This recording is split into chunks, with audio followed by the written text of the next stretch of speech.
ప్రజలకు మహిళలకు ముఖ్యంగా మన నంద్యాల ప్రాంతంలో ఉన్న పొదుపు గ్రూపు మహిళలకు ముఖ్యంగా నేను చేతులెత్తి విన్నపించుకుంటున్నాను.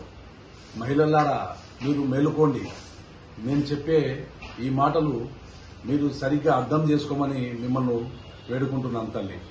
ఎందుకంటే పొదుపు గ్రూపులకు అందరికీ కూడా శిల్పా కుటుంబం శిల్పా సేవా సమితి గురించి డబ్బులు ఇవ్వడం జరిగినది.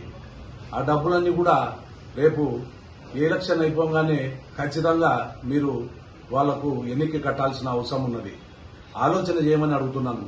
ఎలక్షన్లలో మీరు వాళ్ళ కోసం పనిచేసి వాళ్ళ కోసం తిరిగి మీ పనులు మానుకొని మీరందరూ చేసిన ఆ సేవకు వాళ్ళు ఏదో ఉచితంగా మీకు డబ్బులు ఇచ్చినట్టు మీరు భావించి దానికి మళ్లీ ఎన్నిక కట్టాల్సి వస్తుంది.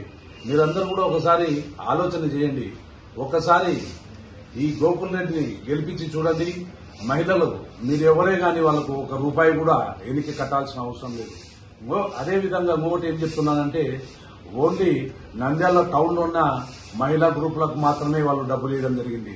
అంటే పల్లెల్లో ఉన్న పొదుపు గ్రూపు మహిళలు మనుషులు కాదా? వాళ్ళవి ఓట్లు కాదా? వాళ్ళ ఓట్లు మీరు వేయించుకుంటలేరా అని మిమ్మల్ని ప్రశ్నిస్తున్నాను. మీరు పల్లెల్లో ఉన్న రైతాంగాన్ని, రైతు కూలీలను ఒక రకంగా చూస్తున్నారు, టౌన్ లో వార్డులలో ఉన్న వాళ్ళను ఒక రకంగా చూస్తున్నారు. మీరే ఆలోచన చేసుకోమని చెప్పి కోరుకుంటున్నాను. మహిళలారా, మీరు మేలుకోండి. పొదుపు గ్రూపు నంద్యాల టౌన్ పొదుపు గ్రూపు మహిళలారా, మీరు రేపు జరగబోయే ఎన్నికల తర్వాత ఖచ్చితంగా వాళ్ళు డబ్బులు ఎన్నిక తీసుకుంటారు మీ దగ్గర నుంచి.